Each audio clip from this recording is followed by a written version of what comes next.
Hey, what's going on, dudes and dudettes? It's Pip Surfer with another daily update for the Cowabunga system. Today is a new month, Wednesday, September 1st, 2010. Hope y'all are doing great. And I'm just going to jump right into today's update. First of all, let's look at our 4-hour chart for the cable. And let's see what it looked like at the start of our day.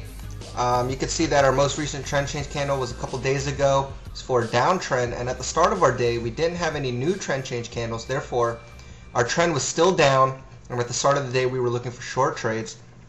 Now, if I move through today's action, you can see that there is a new trend change candle that formed. This opened at 8 a.m. Eastern Time. RSI is above 50, stochastics trending up. So this does confirm a new trend change candle. However, this doesn't close until noon, which noon is when we stop looking for trades. So basically, this doesn't really affect us for today. However, if this trend holds its place, then tomorrow we will be looking for long trades. But again, for today's action, we were only looking for short trades. Even though this trend change candle was forming during our session, it actually didn't change the trend until it closed, which was at noon. And at noon, we're already done trading for the day. So it doesn't affect us today. However, like I said, if this trend holds up, then we will be trading long trades tomorrow. So again, a recap today entirely was just short trades. So hopefully that doesn't confuse you too much. And again, that's why I make these videos, because you can go back and listen to them again. And if it's still confusing, don't hesitate to ask it in the blog, and I'll try my best to answer it more clearly. Alright, so here we have our 15-minute chart. I've moved it back to before midnight so we could see what it looked like before we started trading. But before we move forward, we do want to take a look at our news events for the day. So you can go to babypips.com, click on this tools tab. It's going to bring up the news events for the day. Again, I want to encourage you to check out this new calendar we have. It's very intuitive, got so many great features. But again, we're looking for news that affects the sterling or the dollar.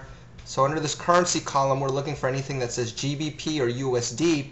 And then we only want to look at news that may have an effect on the market. So under impact, we want to make sure it has at least 2 dots. 2 or 3 dots, and then we'll consider it noteworthy and we'll jot it down. So under the currency column, let's go down here and we look at 4 a.m. We do have a couple GBP reports. However, the impact is only 1 dot, so we're not going to pay attention to it. At 4:28 or 4:30, we have the GBP CIPS manufacturing PMI. Man, it really sounds like a alphabet, like I'm saying the alphabet in random order. But we had the CIPS manufacturing PMI. It had a couple of dots there, so this is noteworthy. So I'm going to jot that down in my notepad.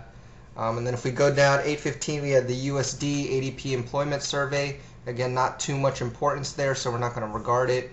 At 9, Bernanke speaking, but again, not too much importance there, so we're not going to pay attention to it.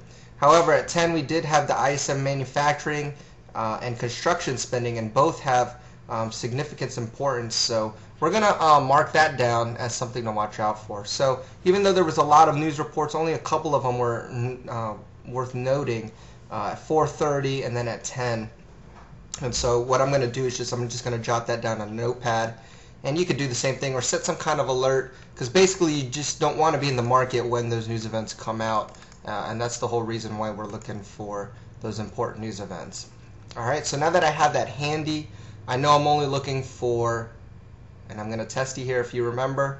That's right, we're looking for short trades today. So I'm only looking for short trades. I have my news events, so now I'm going to begin my day. So I'm going to move my chart forward 1 candle at a time and give you my thought process along the way. And the goal here is to get you to start thinking the way that I think when it comes to trading the system. And that way you know you're trading it correctly.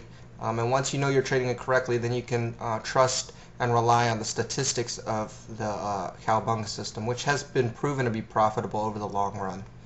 Alright, so here we get a crossover at 3:30. RSI is barely below 50. Stochastics are trending down. However, MACD was already negative on the previous candle, so this cancels out the signal. However, let's just say it was a valid signal. This candle would close at 3:45, and we do have news at 4:30. So again, not much trading window there, so I probably would not have entered anyways, even if this was a valid signal. But either way, it wasn't a valid signal, so no entry there. Alright, and here we get a crossover. Now I'm not even going to look at this because this opens at 4:15 and closes at 4:30, which is our news event. But anyways, if you look at the indicators, MACD was already negative, so it wouldn't have even been a signal if it wasn't near a news candle anyway. So either way, no trade here because it was near a news event and it wasn't even a valid signal. So no trades. And there's our 4:30 candle. And then we just continue to watch the markets. Again, we're still looking only for short trades. But at this point, it looks like the market is starting to shoot up, and that's where we start to see that new trend change candle forming on the 4-hour chart. However, at this time, we're still only looking for short trades because the trend change candle hasn't completely formed until it closes, and it doesn't close until noon. All right, so there's 12 noon right there. No other trades, and now if we look at our 4-hour chart, we'll see that the uptrend has been confirmed. So probably starting tomorrow, we will be looking for long trades unless we get another trend change candle somewhere throughout the rest of the day. So that's it for today. No trades. Hopefully you got the same results. If not, go back and analyze, see what was different. But every day is just a learning day, so don't feel too discouraged if you got a different result than me. But that was pretty much it. Hope you all have a great day, and I will see you all on the next update. Cowabunga, dudes.